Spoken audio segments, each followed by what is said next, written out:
അബുവിനെ കാണാൻ വന്നതല്ലേ? വരൂ.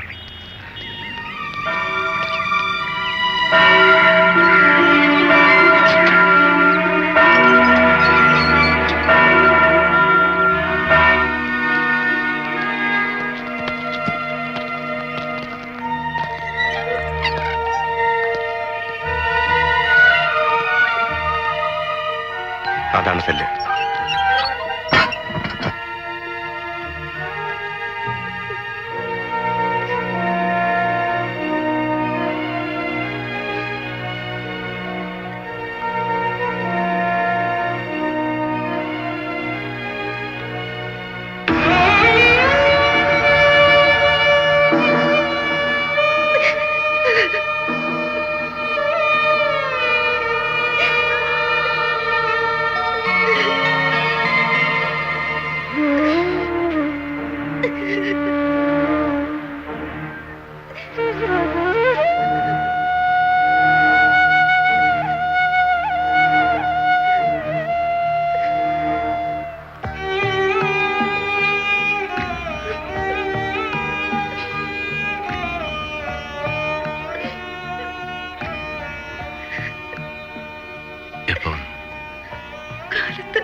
രാത്രിയിലെ പോന്നല്ലേ?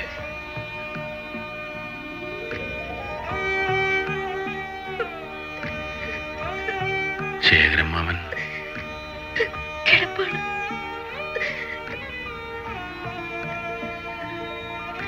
വരവിട്ട് വല്ലാണ്ട് ക്ഷണിച്ചു പോയി.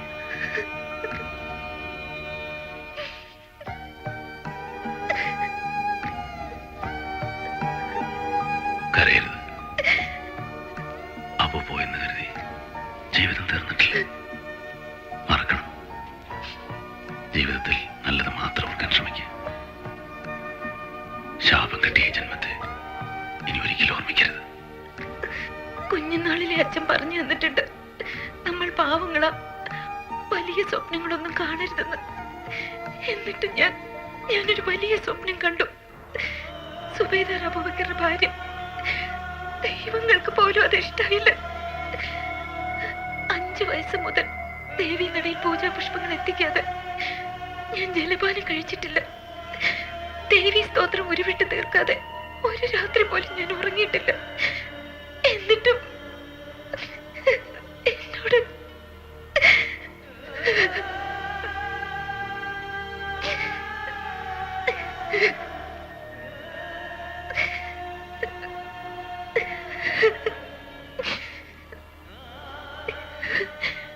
അച്ഛന് യാത്ര ചെയ്യാൻ വയ്യ. അച്ഛന്റെ അനുഗ്രഹം വാങ്ങിച്ചിട്ടാ ഞാൻ വന്നത്.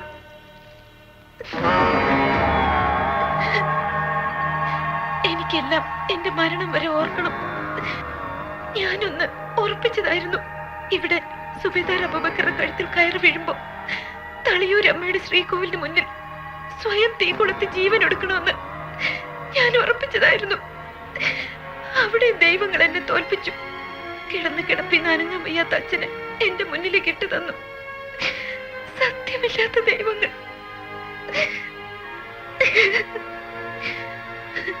ഇനി അച്ഛന്റെ ജീവൻ ഒടുങ്ങും വരെയെങ്കിലും എനിക്ക് ജീവിക്കണം. അതിന് ഈ താലിച്ചരട് എന്റെ കഴുത്തിലുണ്ടാവണം. ഈ വാരസേര കുട്ടികള് ഒരുപാട് സ്നേഹിക്കണില്ലേ? വിട്ടുപോകും മുമ്പ് ഇത് മാത്രമല്ലേ ഞാൻ ആവശ്യപ്പെടുന്നുള്ളൂ. ഞാൻ പറയുന്നത് കേൾക്ക്. ഇല്ല, മരിക്കും മുമ്പ് ഒരു ദിവസമെങ്കിലും സുബൈദാർ അബൂബക്കറിന്റെ ഭാര്യയായി അഭിമാനത്തോടെ എനിക്ക് ജീവിക്കണം. ഒന്ന് ഞാൻ തീർത്ത് പറയാം, നിങ്ങൾ ഇത് ചെയ്തില്ലെങ്കിൽ യാതൊരു പിന്നെ ഉണ്ടാവില്ല. നിങ്ങൾ പോകുമ്പോ കൂടെ ഞാനും ഉണ്ടാവും. സത്യം.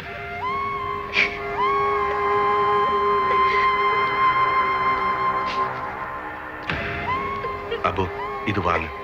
ഈശ്വരൻ നിന്റെ ജാതകത്തിൽ ഇങ്ങനെയും കൂടി എഴുതിയിട്ടുണ്ടാവുമെന്ന് കരുതുക.